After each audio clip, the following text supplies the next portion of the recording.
if you were like applying now, like how do you think you'd kind of get ahead or at least like try and find something? Because in this climate, man, I'm Mm, telling you, like it's very crazy. It's very yeah. crazy. For me, like I learned, I guess, last year that the hardest part, well, outside of applications, is just being confident in yourself. Mm, Especially for me, like, because I don't do economics. I know a lot of people obviously don't either, but I was always going, oh, I don't know enough technicals. I don't know what IBD means. I'm going to fail. And when you come in with that mindset, you kind of already flop. yeah, yeah, So you do. yeah, just being more confident was probably my biggest help. But other than that, like being prepped for applications, so just having generic answers prepared to just change a few things. Mm, it's important. It's important. And I find that that's really helped me. Because when you kind of prepare for these things, you kind of almost sit yourself down in a situation and in your mind is already there. Your mind is already in the interview, in the application process. It's just physically. You just need to get it physically when you're actually speaking. Um, and it helps to be prepared for these things because you don't really know, not necessarily that you don't really know what they could ask you, but you don't really know how you're going to sound in that way. Just off the cuff or being spontaneous. So it's always good to prepare your answers and to rehearse things beforehand as you go along. And obviously, I think it just helps more with how you're feeling when you're doing it. Because I don't know about you, but even after having done so many um, interviews and whatnot, I still find it quite nerve-wracking sometimes when I'm doing maybe high view interviews or I'm doing like phone interviews or stuff. Yeah, I know what you Yeah, mean. yeah. So it's always good to rehearse for those things. Mm. I think video and telephone are the worst because like Oh, tell me about you it. never know what to do. Tell me about it. Oh my goodness me. The videos versus telephone. I think telephone ones are the ones that annoy me the most because you can't really tell you can't see the person's facial expressions. You can't see what they're thinking, but also as well, like everything just sounds the same. Like, in how in a physical interview you might be able to see what it's like. Maybe the interviewer is giving you cues by their facial expressions or with their hand gestures or you know the way you present yourself has an impact on the way they may see you. Like Mm. over the phone, it's just completely like it's all gone that way. Yeah, no, Yeah, it's crazy. I do think, I mean, the only advantage to on phone is obviously they can't see you, so you can. But other than that, it's a free for all, man. I hate it so much. yeah. No, I hate it as well. I hate it as well. I hate Video, it. like at least you can, because you're not talking to anyone, you just wing it. Like you can't be scared of talking to yourself. And I mean, I guess it's different because I'm used to be on a camera, but you just prep 3 minutes, talk say your piece, and you go. But I just hate on the phone when they're silent. Like you finish answering the question and then you hold, and they just don't say anything. Oh my God, I can't stand it. I cannot stand it. Oh my goodness. It's just like, why are you holding? Like, you're taking up all of my credit just for you to potentially even turn around and tell me thank you, but no thanks. No, man. It's mad. Yeah, it is mad. But what can you do? You have to, I think these processes we have to kind of all go through. Mm. Um, and I know that, personally, there's a lot of my friends, one in particular that, you know, go through the process and there's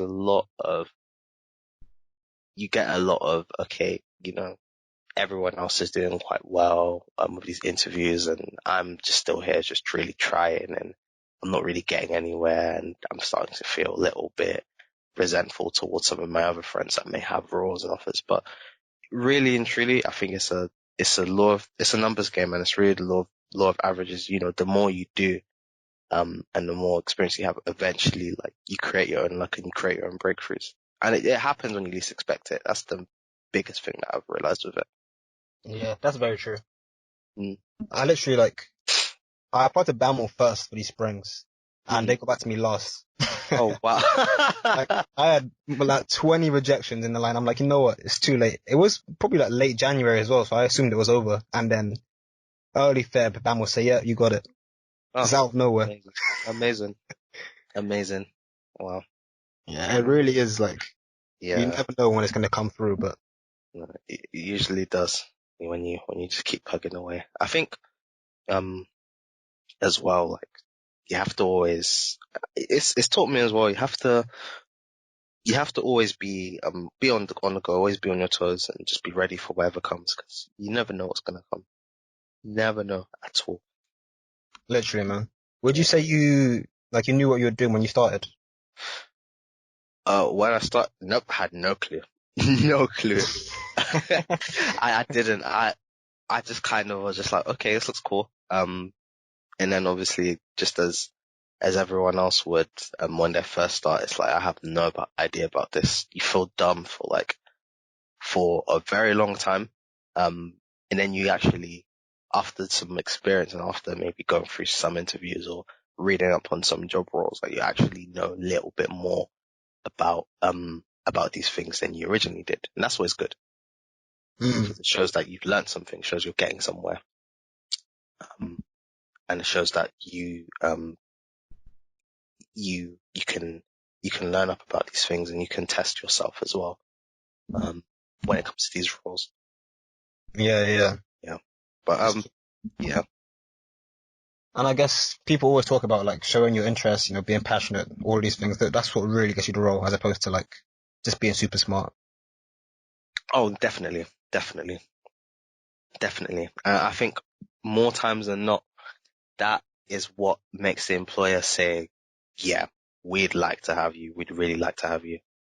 Just showing that you're an interesting person, and that you have your hobbies and you have your quirks about you, then rather than someone that who just seems like they were born for the role, or they live, eat and breathe the role, like almost as if they were just born one day and then they just decided their destiny from then and there, and they wanted to do it since they were kids. Like, nah, it doesn't work like that.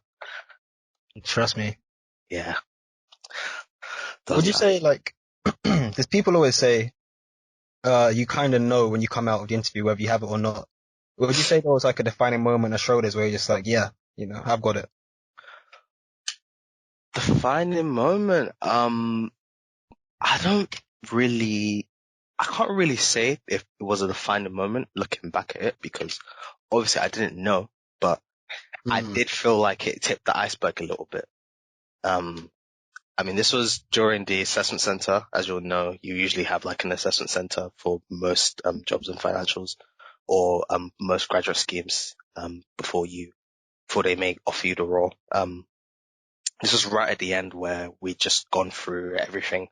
I'd just gone through the case study, sorry.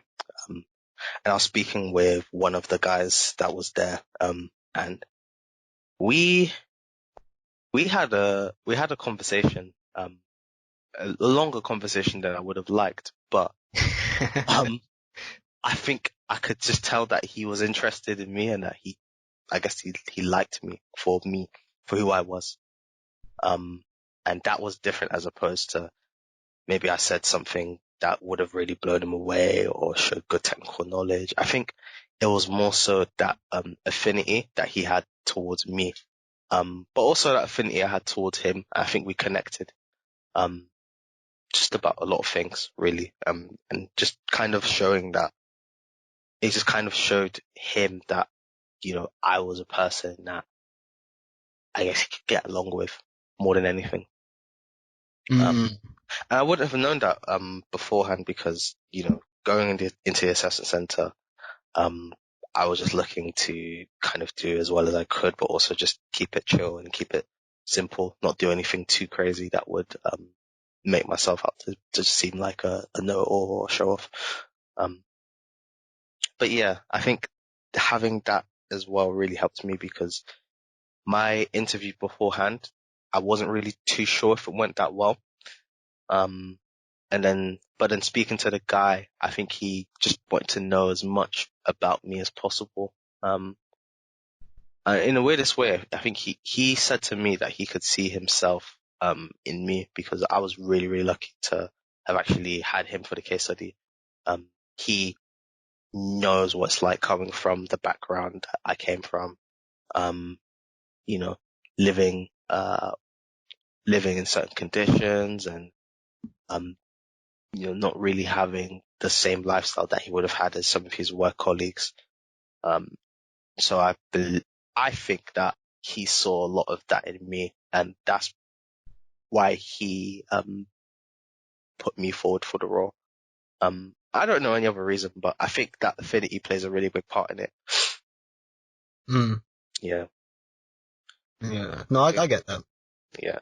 Because I've always been told, like, it's not necessarily how good you are overall, but if you can, like, sometimes it's like one person that puts a good word in, and that's like the difference between whether you get it or not. And Oh yeah. that's a crazy story to back that up. Oh, that's the craziest. The craziest. Because you never know. Opinions nowadays, they mean nothing, but they mean everything at the same time. Mm. Because, someone can tell you, oh, you didn't do this right, you didn't do that right. And it's like, okay, cool. I'm just going to do me. Just unapologetically be yourself. But you also have to look out for when people take notice of you and when they're really observing you and they're really trying to see, okay, should we give this person a chance? Why should we give this person a chance? And uh, I think assessment centers, amongst other things as well, really give people the chance to do that. Um, but I was really lucky as well because beforehand, I don't know if Brian would have told you, but there was I think there was a fast track event. Yeah, there was a fast track event that would have happened beforehand. Okay. That it happened beforehand, sorry. And I was quite lucky to have signed up and attended because, uh, straight away, I think I took a liking to some of these people that were there beforehand. I knew who they were. I was already able to put faces to names by the time I got into the assessment center because we'd spent so much time talking in the,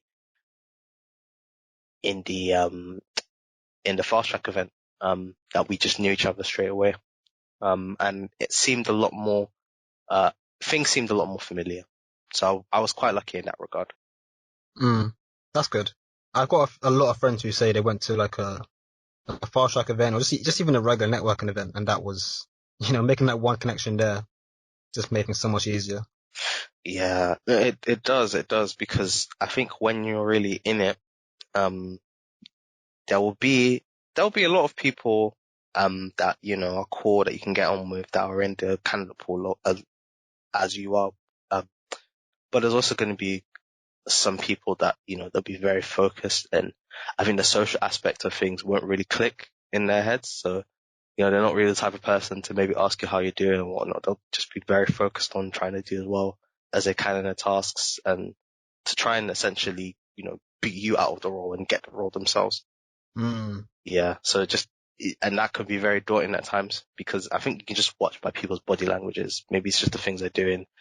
You see this guy's probably on his phone or he might just be, having certain type of conversation with somebody, um, might come from a very finance heavy background, very technical background where, they're not really looking to have a sing and dance without you, a sing and dance with you or a chat. Like, they're looking to get the role. They're hungry for it. They're ready for it. But, Mm. it's nice to have that connection outside of the candidate pool that you can talk to, because it kind of, calms you and reassures you that, you're meant to be there. And also as well, that you can have normal conversations with people because there are a lot of people when you get to the assessment center that you cannot have normal conversations with.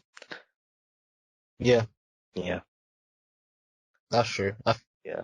think my feedback from one of my ACs was that like the only reason why it didn't take me because my technicals were a bit not as good as everyone else's, but I got crazy good feedback for like talking to people, just smiling. They were saying that some candidates were just sitting there looking stressed, like, No, and I never feel me. bad because it's a hard situation to be in.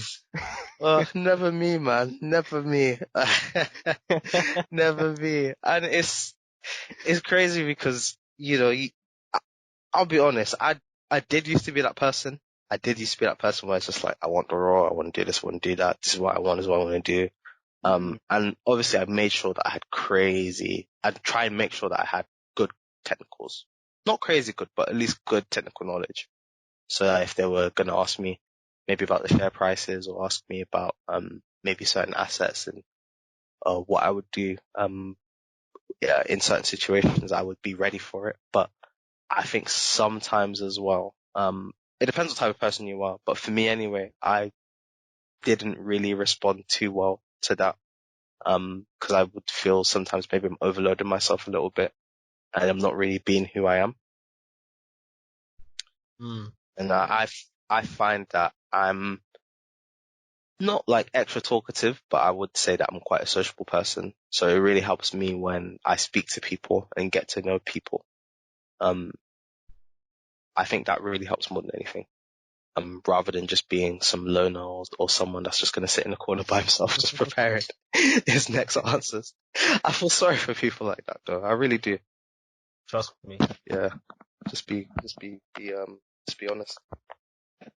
Because I remember the guy vividly that they were referring to, what I assumed they were referring to. And it was a guy where I went to him during the break. I'm like, how do you find the first session? He's like, oh, I'm just preparing my notes for the next one. I'll talk to you afterwards. And I'm like, Oh mate, wow. You know those people. And it's just like, why so serious? Oh man. You know what it is? If it's for an entry level job, right? I'm sure this is not even the case for an entry level job. I understand, but like, yo, bro, it's an internship. This is the an sprint internship. even, like, The spring. Like, this is the thing that people don't get. These are not, obviously, these could, if you do well enough, these could potentially be the start of your career and it could propel you into something full time or something close to full time, like a grad. But this is not a job. Like, yes, they're going to pay you enough money in one go, but you're only going to be there for a certain period of time. mm, You can't be thinking, okay, this is absolutely everything. Like, I'm just gonna obviously put your all into it, but some people really take it seriously, more serious than they really should. And I think it shows in the way they are with people and, the things that they'll say in the interviews and whatnot. It really will show. yeah, no, Yeah. I think I can't really speak for employers because, you know, employers, those type of people as well. Some employers hire them, some employers don't. Um, but you find as well, like, just that inability to actually have conversation and to interact with people, it does hold them back. It holds them back quite a bit. mm, So, you know, you as much as important to have that knowledge and to have that drive and be very focused, you have to also remember like you're human. Allow yourself to be human. yeah, for sure. You know, And plus, like, the network you make, even at just the AC level, like, the people you meet there are gonna go on to do crazy things.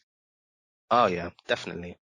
Definitely. That's the beautiful thing. I actually did an assessment center for a role at Apple, and this is a retail role, by the way. Mad.